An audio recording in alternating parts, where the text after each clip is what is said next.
Fine dear, 45 days to 50 days strategy, एक fix date या fix time में नहीं बोल पा रहा हूं, ऑब्वियसली बोलने का कोई मतलब नहीं है, बिकॉज गवर्नमेंट अपना डिसीजन कभी भी चेंज कर सकती है। Okay, first of all Uday Sawant sir ने इतना बोला है कि फॉर्म स्टार्ट हो गया है, सीईटी का फॉर्म फिलिंग स्टार्ट हो गया है, और उन्होंने कहीं ना कहीं अपनी स्टेटमेंट में यह भी बोला है कि CET will happen in July and, ज्यादा से ज्यादा वर्स्ट केस गया तो सितंबर फर्स्ट वीक। यानी हमारे पास, अगर मैं जुलाई एंड की बात करूं, मैं डेटा सामने रख के बात करता हूं, आज 12 तारीख है, आज 12 तारीख है, 12 तारीख के हिसाब से यही महीने में आपके पास 18 दिन और है, और अगले महीने के 30 डेज और कंसिडर करो, 48 डेज यू हैव। और अगर फर्स्ट वीक ऑफ सितंबर गया, कुछ दिन और ऐड कर लो, 45 टू 50 डेज, बस, इससे ज्यादा नहीं। वो अलग बात है कि अगर जुलाई में कोरोना थर्ड वेव आ गई अगर, तो आगे बढ़ जाएगा matter, all that's a different story at all. अभी कुछ नहीं बोल सकते। अभी इतना हम अप्रिशिएट करते हैं फ्रॉम उदय सावंत सर कि उन्होंने इतना तो बोला कि जुलाई एंड या सितंबर फर्स्ट वीक, और अगर ये इंप्लीमेंट हो जाए, nothing better than that. Last year यही सीईटी अक्टूबर में हुआ था। लास्ट ईयर ये जो सीईटी हुआ था ये अक्टूबर में हुआ था। सोचो, पैनिक सिचुएशन, अक्टूबर में सीईटी हुआ, एडमिशन होते होते लास्ट ईयर फरवरी फर्स्ट वीक हुआ था admission, engineering admissions to Mumbai colleges. Mumbai colleges शुरू ही फेब के फर्स्ट वीक में हो पाए थे। नुकसान बच्चों का, बिकॉज उससे पढ़ाई का टाइम कम मिलता है सेमेस्टर 1 प्रिपेयर करने को। अगर इन्होंने एग्जाम सितंबर में करा दिए तो बिलीव मी, सितंबर एंड तक रिजल्ट आ जाएगा, या अक्टूबर फर्स्ट वीक तक। रिजल्ट आने के within 3 to 4 days, yes, result आया सीईटी का, और 3 से 4 दिन में आपका engineering admissions to Mumbai colleges will start, process start हो जाएगा। वो याद रखना, प्रोसेस स्टार्ट हो जाएगा। तो हम लोग जब बोलते हैं कि बच्चों को प्रिपेयर करना है इन दीज 45 to 50 डेज, कैसे करना है? पहली बात, ओके, नाउ दो कैटेगरी के बच्चे होंगे। एक जो बोलेगा मेरे चैप्टर्स ही प्रिपेयर नहीं हुए, दूसरा कैटेगरी होगा जो बोलेगा चैप्टर्स प्रिपेयर्ड है sir, all chapters are prepared, अब आगे बताओ। पर हमें ऐसे भी बच्चे मिले हैं जो हमको बोलते हैं कि हमारे चैप्टर्स तक बाकी हैं प्रिपेयर करने को। That's seriously a matter to worry, but ठीक है, don't worry, situation can be handled, frankly situation can be handled. Now very first thing to know, कितने मॉक टेस्ट बच्चे को देने चाहिए एट दिस मोमेंट? तो मैं सजेस्ट करूंगा कम से कम 10, कम से कम 10, और 20 से ज्यादा नहीं। डोंट गिव मोर देन 20, पूरा मैसी सिचुएशन हो जाता है। बहुत सारी साइट्स हैं, मैंने आपके ग्रुप पे डाला भी था, 11 पेपर तो मैंने डाले ऑनलाइन, और ये 3 साइट से मिले मेरे को। आप कुछ और साइट्स पे ढूंढो, आपको और 10 भी मिल जाएंगे। मतलब आपको कुछ भी बाय करने की जरूरत नहीं पड़ेगी। स्टिल अगर आपको कुछ बाय करना है, आप मुझे बताएं, मैं कुछ बोलते हैं ना अच्छा ढूंढ के आपको दे सकता हूं। बट अगेन मैं ये बोलूंगा, मुझे बताएं, फिर कोई बोलेगा जरूर इनका कमीशन होगा। नो यार, शार्पवेल ने पिछले 5 साल से कोई कमीशन नहीं खाया किसी चीज पे। हमारा पर्पस सिर्फ आपकी मदद करना है। 10 ऑनलाइन मॉक टेस्ट दो। अभी अभी हमारे एक बच्चे ने एम्बाइप पे एक टेस्ट दिया, गुड। एम्बाइप पे जो दिया टेस्ट वाज गुड, बट मुझे उस टेस्ट में एक ऐतराज है। वो टेस्ट मार्किंग स्कीम गलत कर रहा है। वो जो एम्बाइप पे जो टेस्ट हुआ उस पे सिचुएशन ऐसी थी कि 150 मार्क का था। मतलब उसने फिजिक्स के भी हर क्वेश्चन को 1 मार्क दिया था, केमिस्ट्री के भी हर एक क्वेश्चन को 1 मार्क दिया था, और मैथ्स के भी हर एक क्वेश्चन को 1 मार्क दिया था, जो सीईटी पैटर्न नहीं है। सीईटी पैटर्न में मैथ्स हर क्वेश्चन को 2 मार्क देगा। या तो एम्बाइप वाली साइट पे आपको पता चल जाए कि मैथ्स में कितने क्वेश्चन मेरे राइट हुए, तो आप उसे ही इंटू 2 कर देना, और फिजिक्स केम करेक्ट है। स्टिल डजंट मैटर, मैं आपको सिर्फ इतना समझाने की ट्राई कर रहा हूं। आपको जजमेंट लगानी है कि 200 में से कितना आ रहा है। आपका जजमेंट होना चाहिए कि 200 में से आपको कितना आ रहा है। 10 पेपर दो, मैक्सिमम 20 पेपर दो। चैप्टर वाइज टेस्ट देने का इस समय कोई मतलब नहीं है। नाउ इन मॉक टेस्ट को कैसे इस्तेमाल करना है, how to use these mock test. सुनो, मैंने बहुत सारे बच्चे देखे हैं जब वो पेपर देते हैं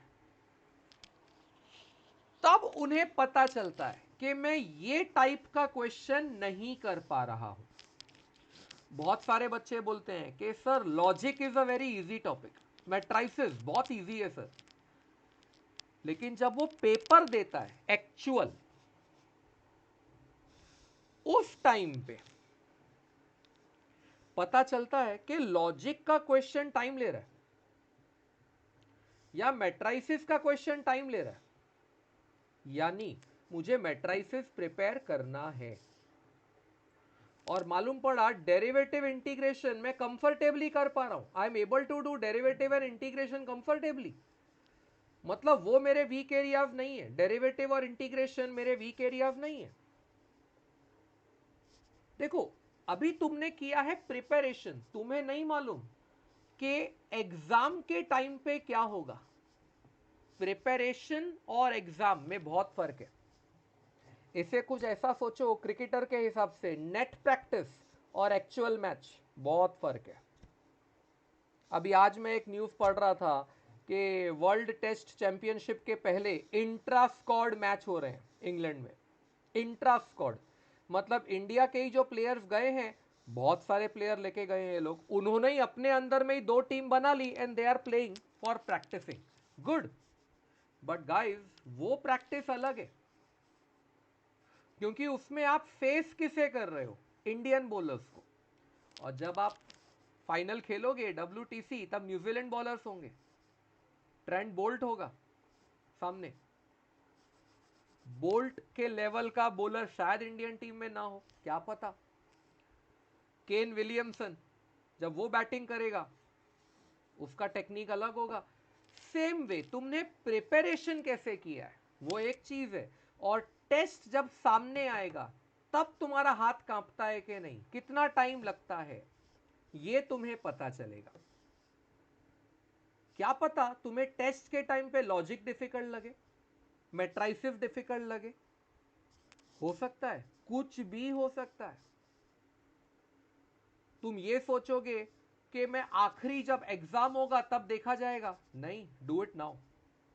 चैप्टर वाइज टेस्ट छोड़ो, अभी चैप्टर वाइज टेस्ट छोड़ो, फुल सिलेबस करो, उसमें पता करो कौन से टॉपिक में तकलीफ आ रही है, फिर उस टॉपिक को पूरा मार्वल से प्रिपेयर करो, या तुम्हारे पास टारगेट है तो टारगेट से प्रिपेयर करो, आई डोंट माइंड दैट। कौन सी बुक आपको रेफर करनी है आप करो, पर वो चैप्टर फिर कंप्लीट करो।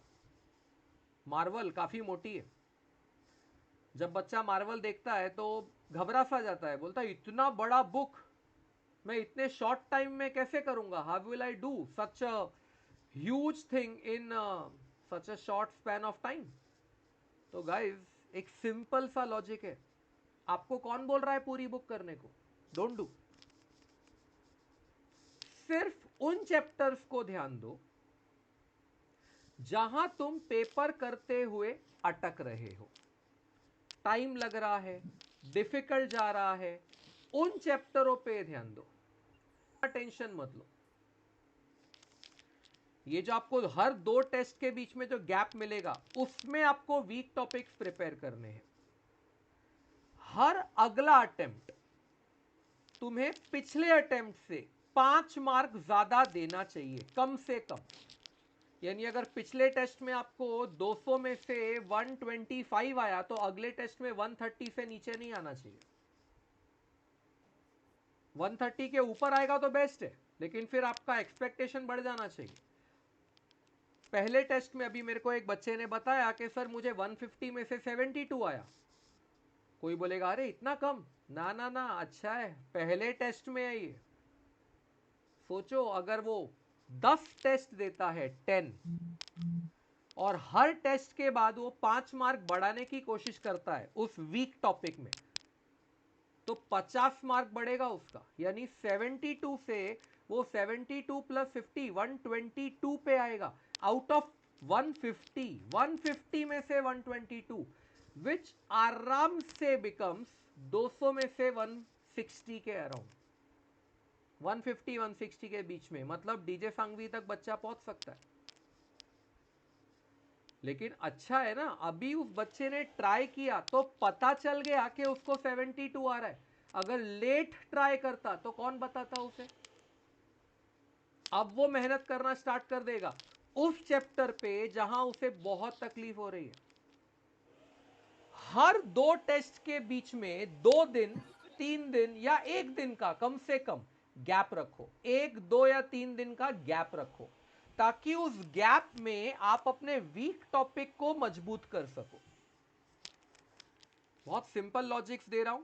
पहले आपको कम से कम 10 टेस्ट मॉक टेस्ट देने हैं, ज्यादा से ज्यादा 20। हर 2 टेस्ट के बीच में 1 2 या 3 दिन का गैप रखना है। सर 1 2 या 3, वो तो डिपेंड करता है कि आप कितने टेस्ट दोगे।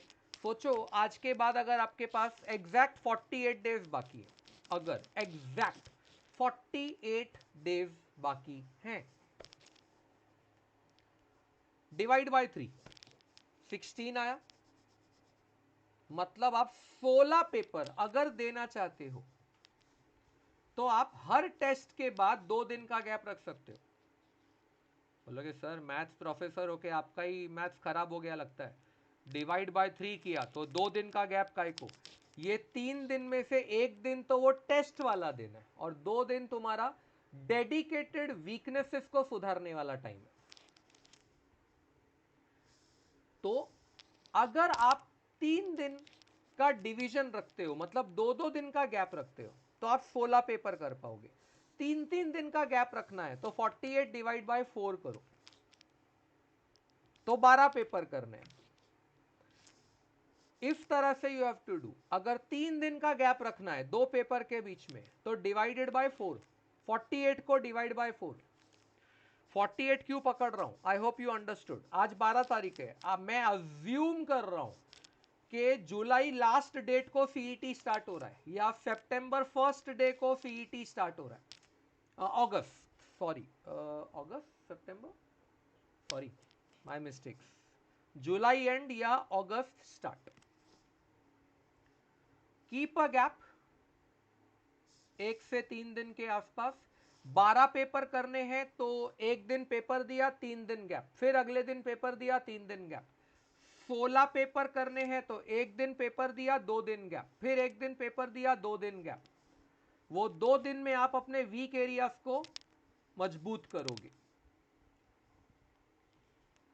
नाउ हर अगले अटेम्प्ट में 5 मार्क बढ़ाने का तुम्हारा टारगेट होना चाहिए।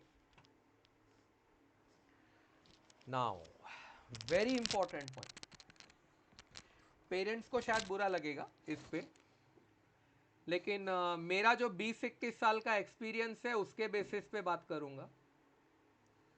मेरा 21 ईयर्स का टीचिंग एक्सपीरियंस है गाइस।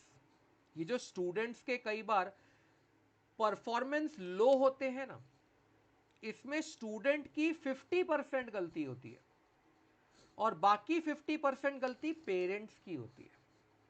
पेरेंट्स पूरा गलती बच्चे पे डालता है, वो गलत है। पेरेंट की भी गलती है। अभी पिछले ही कुछ दिनों के कुछ एग्जाम्पल्स में आपको ले लूं। एक बच्चा आया मेरे पास, ये कल की स्टोरी है, लेक्चर था और बच्चा बोलता है सर आज हम लोग के घर में न्यू कार आ रही है, नई कार, हमें कार लेने जाना है। मेरे को समझा नहीं, कार लेने जाना है। मैंने बच्चे को बोला तेरे को ड्राइविंग आती है क्या? तो बोलता है नहीं। तो तू क्या कर रहा है गाड़ी लेने जाने को? पापा को भेज देना, पापा गाड़ी लेके आएंगे तेरे। हाँ सर बट वो नई गाड़ी है ना।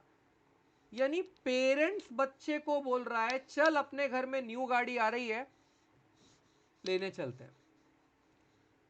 मतलब व्हाट? यानी पेरेंट्स के लिए बच्चे का टाइम इंपॉर्टेंट नहीं है।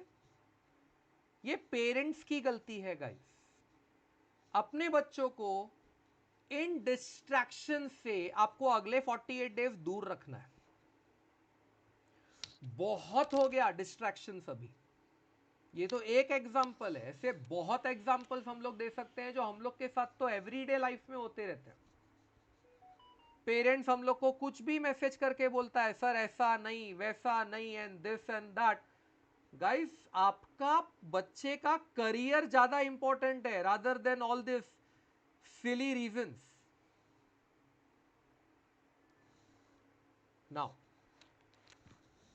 Let me talk more about this. एक दिन बच्चे को खेलने, 1 घंटा दिन का बच्चे को खेलने दो। पूरा दिन बुक में लगा रहेगा ना, पागल हो जाएगा। 1 घंटा बच्चे को रोज खेलने दो, लेकिन उसके अलावा डू नथिंग गाइस। मेरे बुआ के बेटे को कोरोना हुआ है, मेरे फूफा को कोरोना हुआ है, मेरे मामा को कोरोना हुआ है। यार आपका बेटा या बेटी वहां जाके उनको ठीक कर सकते हैं क्या? नहीं ना। तो make your world, make your child study in the 48 days. किसी बीमार से मिलने जाना है, माँ बाप जा सकते हैं। देखो ये मेरा पर्सनल व्यू है, रेस्ट इज योर मैटर। आपको जो ठीक लगे फिर आप वो कीजिएगा, बट ये मेरे तरफ से एक पर्सनल मैटर है कि this is how it happens. Parents बच्चों को नॉन एजुकेशनल एक्टिविटीज में इन्वॉल्व करता है। बच्चा सोचता है कि 2 घंटे का काम है, पर ऐसा नहीं होता, 3-4 घंटा लग जाता है। उसमें बच्चे को करियर सुधारने का मौका दो ना। Why to do all this? तो पेरेंट्स की भी इक्वल जिम्मेदारी होती है। बच्चे को यूजलेस एक्टिविटीज में न डालो, जस्ट पढ़ने दो। Now as far as exams देने का जो मैटर है, ये देखो हम लोग गाइड ऐसे कोई हम लोग संत बाबा नहीं है। We are not something like Sadhguru and all. जो हमारे पिछले सालों के एक्सपीरियंस है वही आपके साथ शेयर कर रहे हैं। लास्ट ईयर बहुत सारे बच्चों ने हमारे टेस्ट दिए थे, मैंने ही टेस्ट लिए थे बच्चों के, कुछ 150-200 बच्चों ने टेस्ट दिए थे। हुआ क्या था, जब 150-200 बच्चों ने टेस्ट दिए, कम से कम 3 बच्चे ऐसे थे जिनको हमेशा 190 प्लस आता था, हमेशा 190 प्लस। मुझे लगा यार ये तीनों तो सुपर इंटेलिजेंट है। उनमें से एक बच्चे ने बाद में मेरे दो ने, 3 में से 2 ने मेरे इंजीनियरिंग क्लासेस में बाद में एडमिशन भी लिया सेम 1 में। जब मैं सेम 1 का हर 2 हफ्ते में एक टेस्ट लेता था, मुझे पता चला वो बच्चा टेस्ट देता ही नहीं था। He never gives. पेरेंट्स को फोन किया तो पेरेंट बोलता है मेरा बच्चा तो टेस्ट देता है। मैं बोला मैम मैं पागल नहीं हूं आपको फोन करने को बोलने को कि वो टेस्ट नहीं दे रहा है, पर नहीं, पेरेंट मानने को तैयार ही नहीं। और मैं बोलता हूं कि मेरे पास उसका एक आंसर शीट आज तक नहीं आया। होता क्या है गाइस, मानो बच्चा जब मॉक टेस्ट दे रहा है, क्या पता वो 3 घंटे से ज्यादा टाइम ले रहा हो, क्या पता उसने कोई बुक खोल के रखी हो सामने। अगर वो 3 घंटे से 10 मिनट भी ज्यादा ले रहा है, तो याद रखना आपके बच्चे का जो मार्क्स आएगा वो फॉल्स मार्क्स होगा। उस मार्क्स के बेसिस पे आप जज नहीं कर सकते कि आपके बच्चे को सीईटी में कितना आएगा। हमने बोल दिया कि 3 घंटे का पेपर है, आपको मॉक टेस्ट 3 घंटे में देना है, तो बच्चा क्या कर रहा है, 3 घंटे में पीसीएम दे रहा है। No, make him do physics and chemistry in 1.5 hour strict. 1.5 hour खत्म, physics chemistry over, and then make him do maths in the next 1.5 our.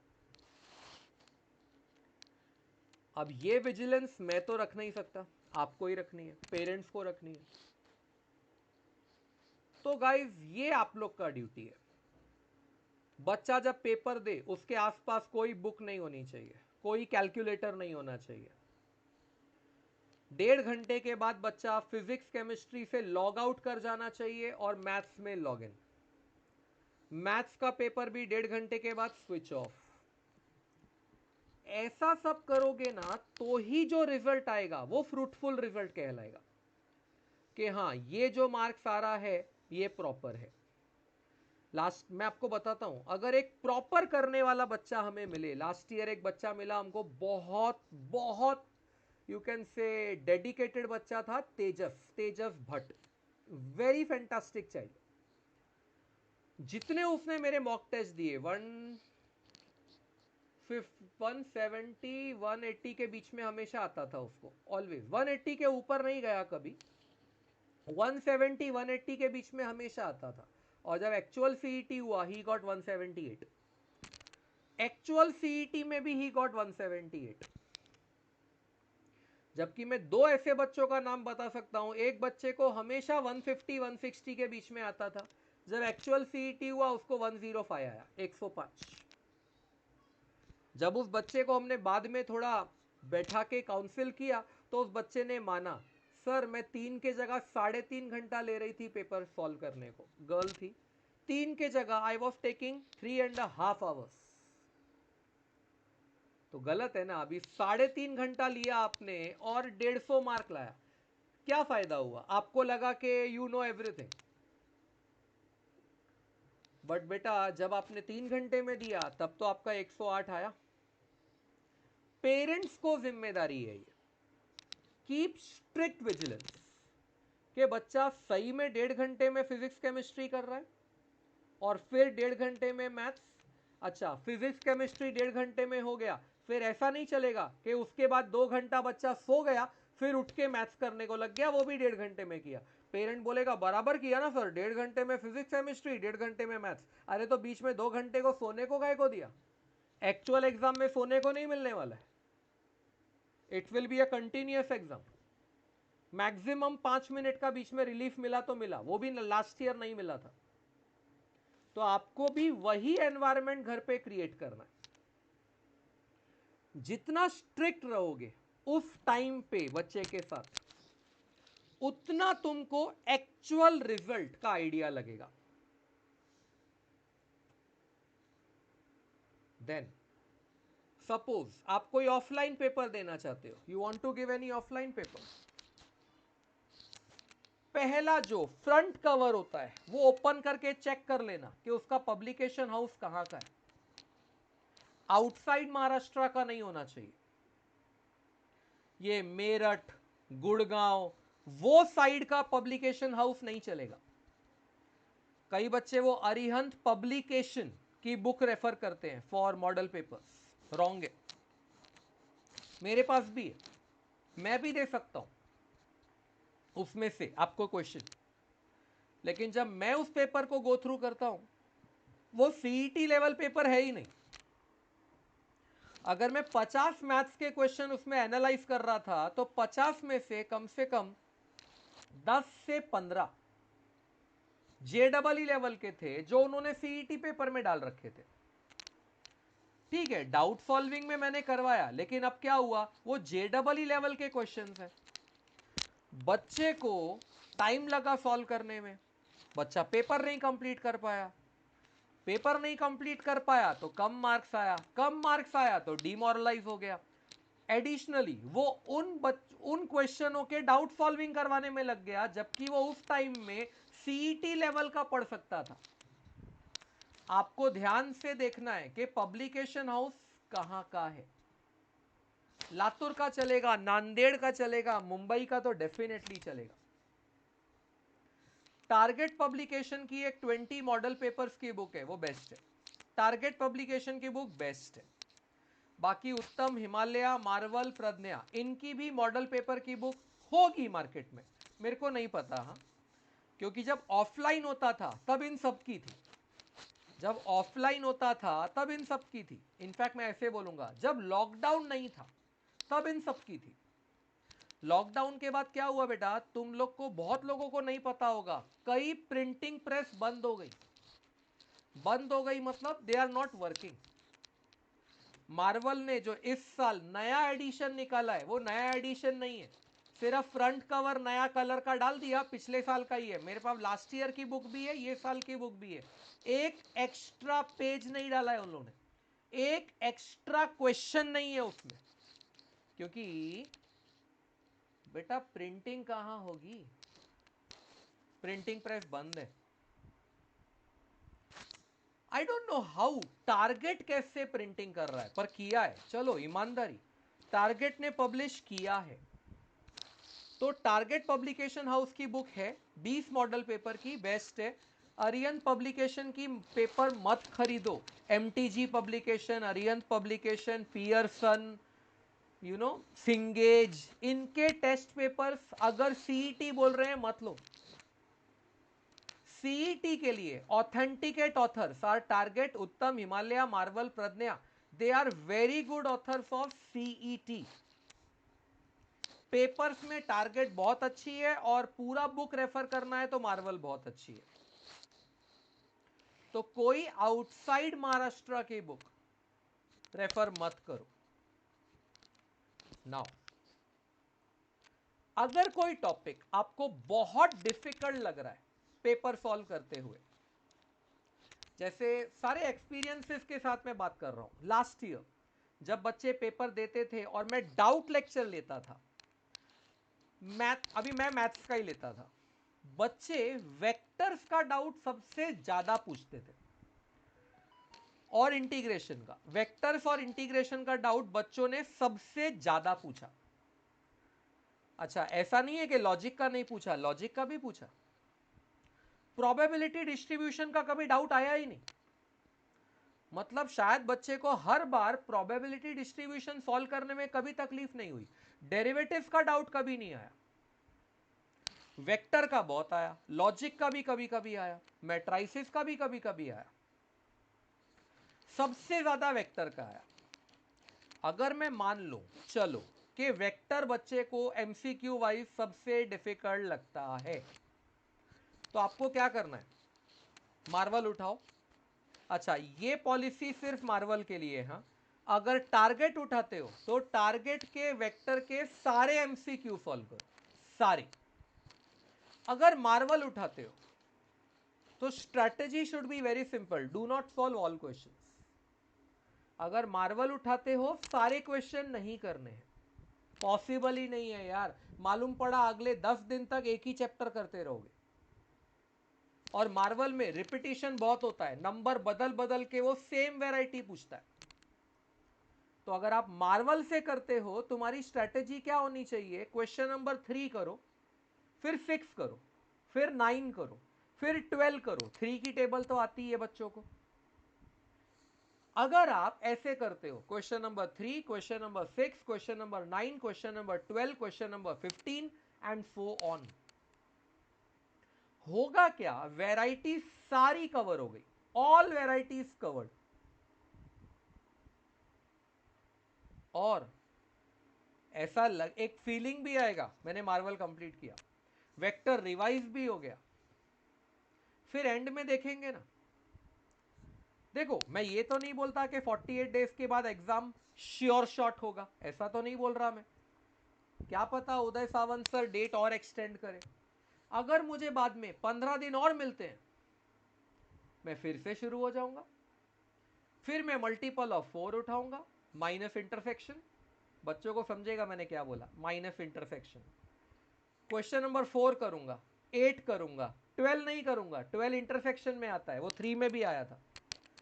4 करूंगा, 8 करूंगा, 16 करूंगा, 20 करूंगा, 24 नहीं करूंगा, वो 3 में भी आता है, ऐसे।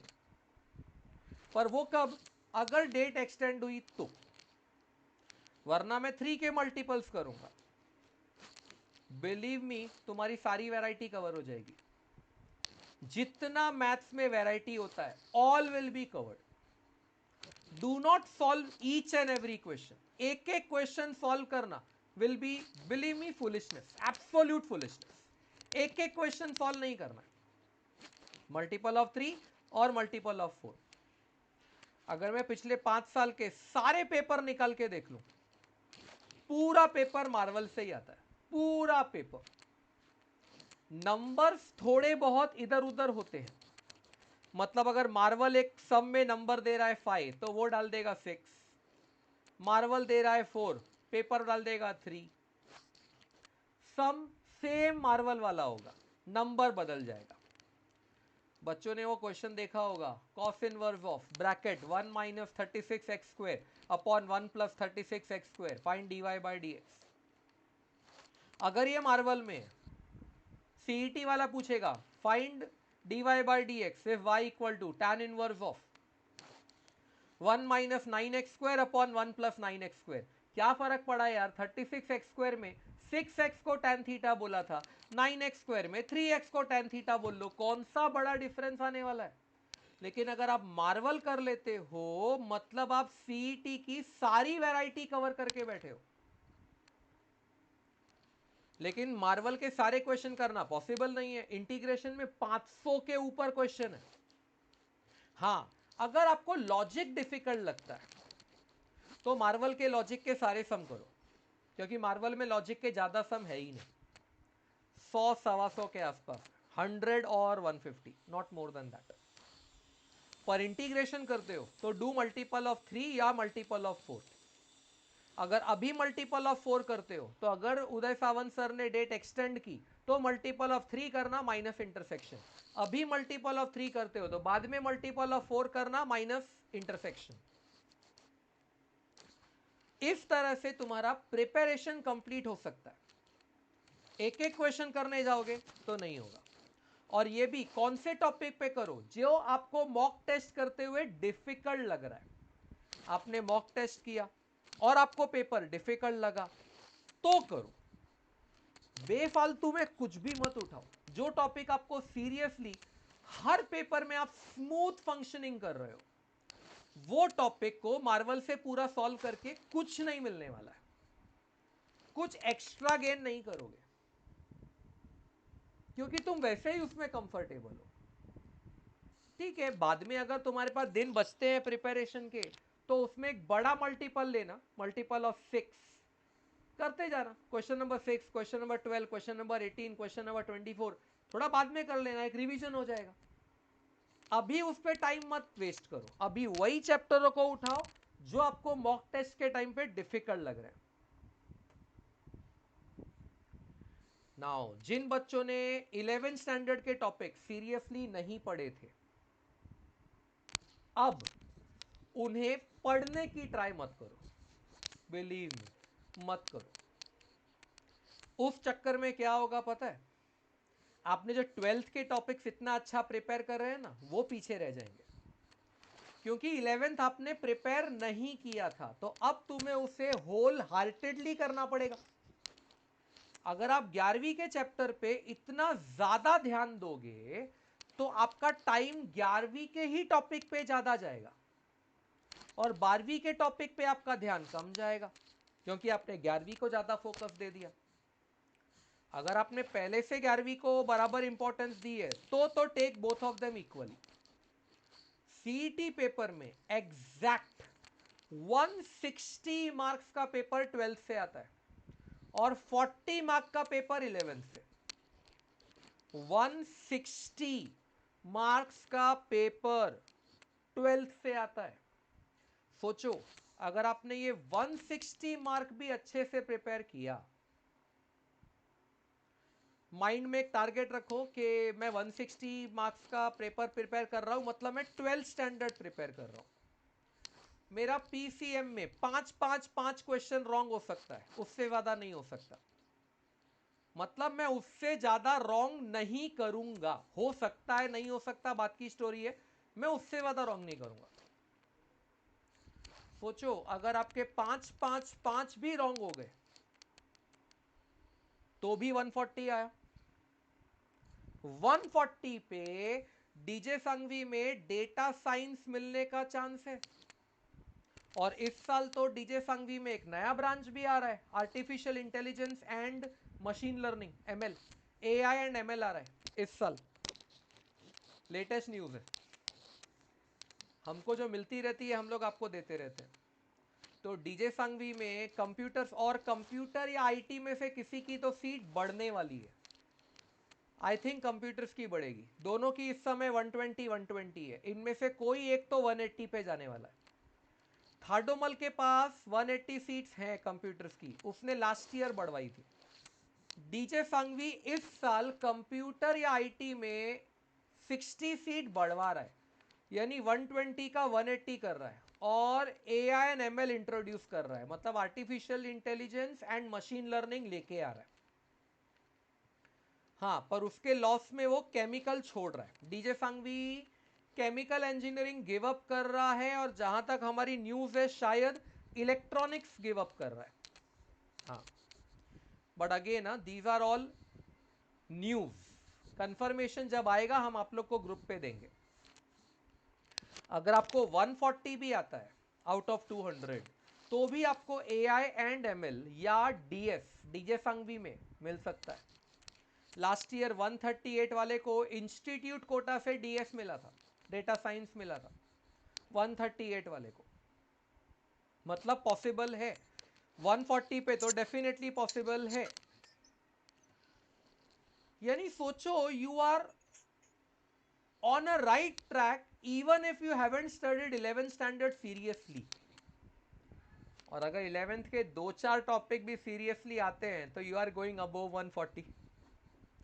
160 में से अबोव 140 का मतलब है आप तो आईटी के लिए एलिजिबल हो गए। डीजे में आईटी मिल सकता है। सर आप बार बार डीजे संघवी क्यों बोल रहे हो? Why not SPIT? बेटा एसपीआईटी की बात करनी होती मेरे को तो 160 के ऊपर चाहिए। अगर 160 के ऊपर चाहिए तो मैं नहीं बोल सकता कि 11th नहीं पढ़ा है तो चलेगा, नहीं चलेगा। अगर एसपीआईटी में कंप्यूटर्स या आईटी चाहिए तो आपको 160 प्लस मांगता है, उससे नीचे में काम नहीं होगा, इंस्टीट्यूट कोटा से भी नहीं होगा। तो ओनली 12th 160 मार्क का पेपर होगा, ओनली 12th, और उसमें आप 140 स्कोर कर सको इतना है, मेहनत करो। 11th को अभी टाइम मत दो, और अगर पहले से पढ़ी थी तो बिल्कुल टाइम दो ना। डाउट सॉल्विंग, मेरी स्पेलिंग रॉन्ग है कुडंट की, मेरा सिर्फ मैथ्स अच्छा है, इंग्लिश नहीं। डाउट सॉल्विंग पे फोकस होना चाहिए तुम्हारा, मतलब कोई डाउट ऐसा न रह जाए कि सॉल्व नहीं हुआ। रीजन, ये एक बायोलॉजिकल कंसेप्ट है। अगर बच्चे को डाउट आता है ना, जब तक वो डाउट का सॉल्यूशन ना हो जाए बच्चे के माइंड में वो वॉन्डरिंग चलती रहती है। अरे मेरे को नहीं समझा, अरे यार वो सम बाकी है। जब तक वो वॉन्डरिंग चलती रहेगी बच्चा आगे की प्रिपरेशन नहीं कर पाएगा। डाउट आया, गेट इट रिजॉल्व। डाउट आया तो गेट इट रिजॉल्व। मैथ्स में तो मैं बोल सकता हूं कि चलो मैं मदद कर दूंगा, फिजिक्स केमिस्ट्री में आपको कोई ढूंढना पड़ेगा। I can't assure you about doubt solving in physics came, I can help you in doubt solving of maths. It might be a little payable, it won't be free actually. Sorry guys, last year मैंने सब कुछ free किया था, 200 बच्चों को free पढ़ाया था। थोड़े एडवर्स इफेक्ट्स देखने को मिले बाद में, उसका पेड पढ़ाते हैं तो वो एडवर्स इफेक्ट नहीं मिलते, तो थोड़ा पेएबल तो होगा। लेकिन आप डाउट सॉल्विंग करो, मेरे से ना सही अपने क्लासेस के टीचरों से करो, पर करो। मॉक टेस्ट में कोई भी सम अनसॉल्वेबल रहा, get it solve at the earliest, नहीं तो आपका माइंड वॉन्डर करता रहेगा। जो सब्जेक्ट आपको सबसे डिफिकल्ट लगता है, दिन का सबसे ज्यादा स्टडी टाइम उसको दो।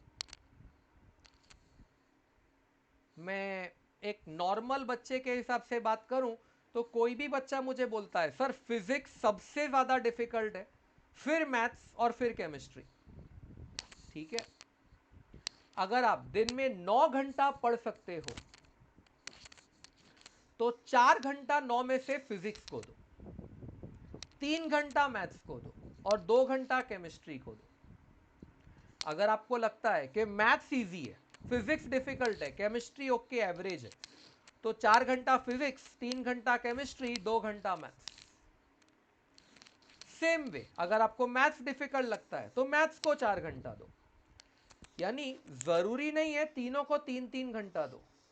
डिफिकल्ट सब्जेक्ट को ज्यादा टाइम दो, इजी सब्जेक्ट को थोड़ा कम दोगे तो चलेगा। इक्वल इक्वल देना कोई जरूरी नहीं है।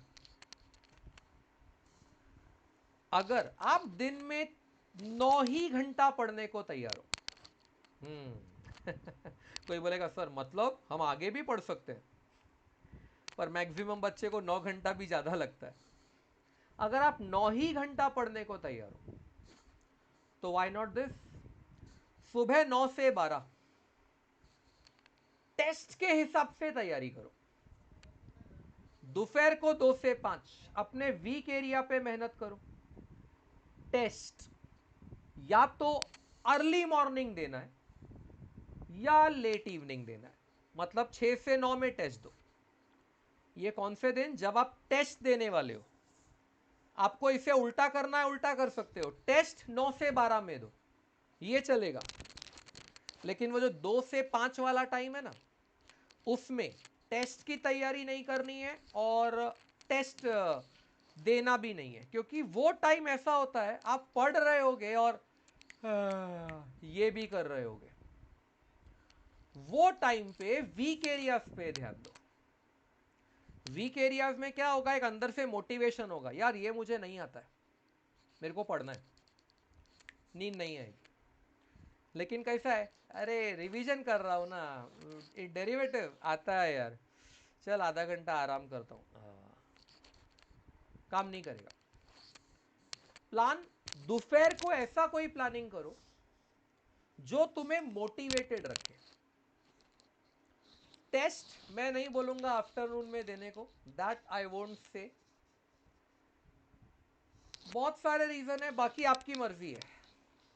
9 से 12, 2 से 5, 6 से 9, ये 3 स्लॉट आपके दिन में पढ़ने के होने चाहिए। इसमें आपको देखो लंच टाइम भी मिल गया और डिनर टाइम भी मिल गया, ब्रेकफास्ट टाइम भी दिया यार, खेलने का टाइम भी दिया 5 से 6, 12 से 2 लंच टाइम, 9 के बाद डिनर टाइम, एंड वापस टीवी देखना है देखो, 10 से 11 टीवी देखो।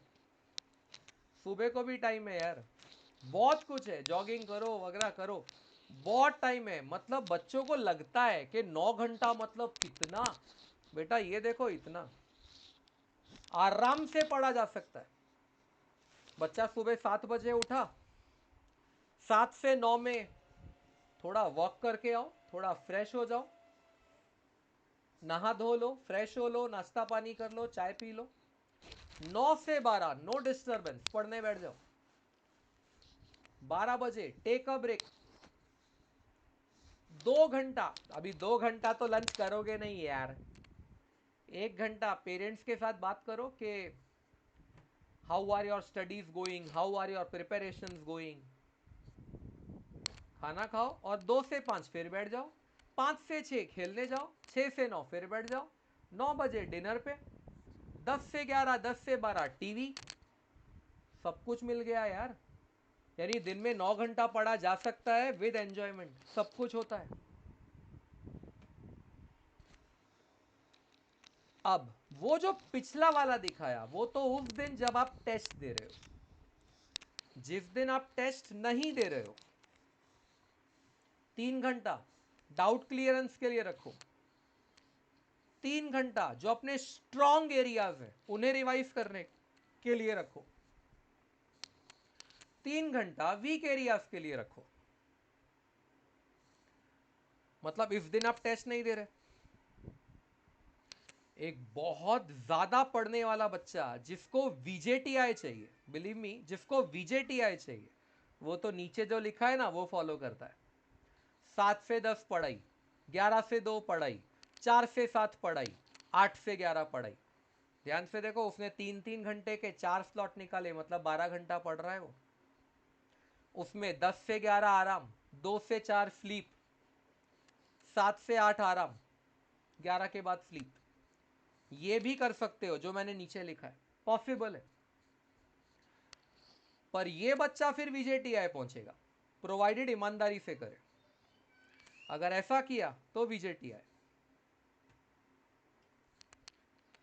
अगर मैं इतना तुमको जो बता चुका कि आपको कितने घंटे किसको देने हैं, मार्वल से कितना करना है, क्वेश्चन नंबर ये करना है, अगर आपको 120 से 140 मार्क के बीच में आप कर पाए, आपको थाडोमल, फादर एग्नेल, ठाकुर, फ्रांसिस या राजीव गांधी में कंप्यूटर आईटी मिल सकता है।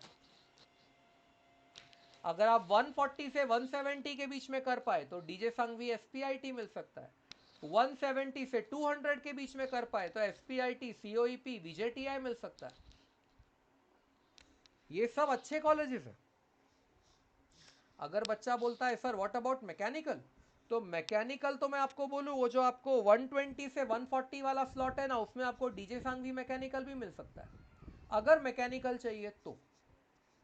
ये जो 140 टू 170 वाला स्लॉट है, इसमें आपको एसपीसीई का मैकेनिकल मिल सकता है।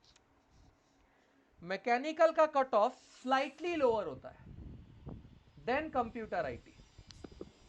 तो you have to understand that अगर मैकेनिकल चाहिए तो your cut off has to be slightly lower than computer IT. ये अलग बात है कि लास्ट ईयर मैकेनिकल का कट ऑफ काफी नीचे था, स्लाइटली लोअर नहीं था, काफी नीचे था। मुझे याद है डीजे सांघवी का इंस्टीट्यूट कोटा, डीजे सांघवी का इंस्टीट्यूट कोटा गाइस 86 परसेंटाइल तक गया मैकेनिकल में। इंस्टीट्यूट कोटा, कैप राउंड नहीं, institute quota DJ Sanghvi mechanical 86 percentile तक गया, which is approximately 90 marks out of 200। समझा? 200 में से 90। हर साल ऐसा होगा ऐसा मत सोचना, लेकिन पिछले साल हुआ, 86 परसेंटाइल तक मैकेनिकल गया। तो समझो ना, शायद ये साल बुरे से बुरा हालत भी हुई तो 100-110 पे मिल सकता है। पर mechanical DJ Sanghvi, computer IT नहीं। और मैकेनिकल में इंडिया में जॉब का स्कोप कम है, कंप्यूटर आईटी में ज्यादा है। लेकिन अगर आपको फर्दर स्टडीज करनी है, एमएस करना है, मास्टर्स इन साइंस, तो मैकेनिकल में स्कोप ज्यादा है, कंप्यूटर आईटी में भी बहुत है। एमएस करने की जो तैयारी होती है बेटा, 3rd ईयर इंजीनियरिंग में स्टार्ट होती है। जब इंजीनियरिंग का आप 3rd ईयर कर रहे होते हो तब 3rd ईयर इंजीनियरिंग में बच्चा स्टार्ट करता है preparation of GRE. GRE full form मेरे को भी नहीं पता, हरीश सर को पता होगा, कल पूछना। जीआरई एग्जाम देना होता है जिसकी प्रिपरेशन 3rd ईयर इंजीनियरिंग में स्टार्ट होती है। उसके अलावा एक इंग्लिश टेस्ट भी देना होता है। अगर यूएस जाना है तो आईलेट्स, IELTS, और अगर यूके जाना है तो टॉफल। यानी there has to be a combination, GRE and IELTS, GRE and TOEFL, तीनों दो ना। पर ये अभी की स्टोरी नहीं है, ये थर्ड ईयर इंजीनियरिंग में आओगे तब की बात करेंगे। अगर बच्चा MS करने जा रहा है, कोई फर्क नहीं पड़ता कि आपकी BTech degree Thadomal, Agnel, Thakur, Francis, Rajiv Gandhi की है, डीजे सांघवी की है, VJTI की है कि सरदार पटेल की है, all degrees are equal because सारी डिग्रीज मुंबई यूनिवर्सिटी की है। MS को कोई फर्क नहीं पड़ता है। हाँ, अगर आप इंजीनियरिंग बीटेक के बाद सीधा जॉब में जाने वाले हो तो DJ Sanghvi, Sardar Patel, VJTI, COEP matter करता है। अगर आप सीधा जॉब पे नहीं जाने वाले हो, आगे MS करने वाले हो, तो बिलीव मी, मैंने तो फिर भी थाडोमल, एग्नेल, ठाकुर, फ्रांसिस, RGIT रखा है। यूनिवर्सल कॉलेज से करोगे तो भी फर्क नहीं पड़ेगा। नीचे देखो मैंने लिखा है, अगर आपको 100 से नीचे मार्क्स आते हैं तो आपको कंप्यूटर IT, यूनिवर्सल, वीवा और सेंट जॉन्स यहां पे मिलेगा। यहां मिल जाएगा, यहां मिलने की टेंशन नहीं आएगी। 100 क्या 80 के नीचे होगा तो भी मिल जाएगा, पॉसिबल है। लेकिन अगर आपको अच्छे कॉलेजेस चाहिए, Thadomal, Agnel, Thakur, Francis, Rajiv Gandhi, DJ Sanghvi, Sardar Patel, COEP, VJTI, Vartak, even to certain extent you can say Xavier's, Don Bosco, Saboo Siddik, Rizvi, 100 तो चाहिए, 100 के ऊपर तो चाहिए। मतलब अगर रिजवी और साबु सिद्दीक चाहिए कंप्यूटर्स तो भी आपको 100 के ऊपर तो चाहिए। वर्तक में 110 के ऊपर आया तो चांस है, 110 के ऊपर चांस है। पर ये सब करने के लिए जितनी प्लानिंग दी उतनी फॉलो करनी पड़ेगी। प्लानिंग सुनना ही नहीं है, फॉलो भी करना है। सो आई होप ये जो आज प्लानिंग दिया मैंने, ये हेल्प करेगा बच्चों को।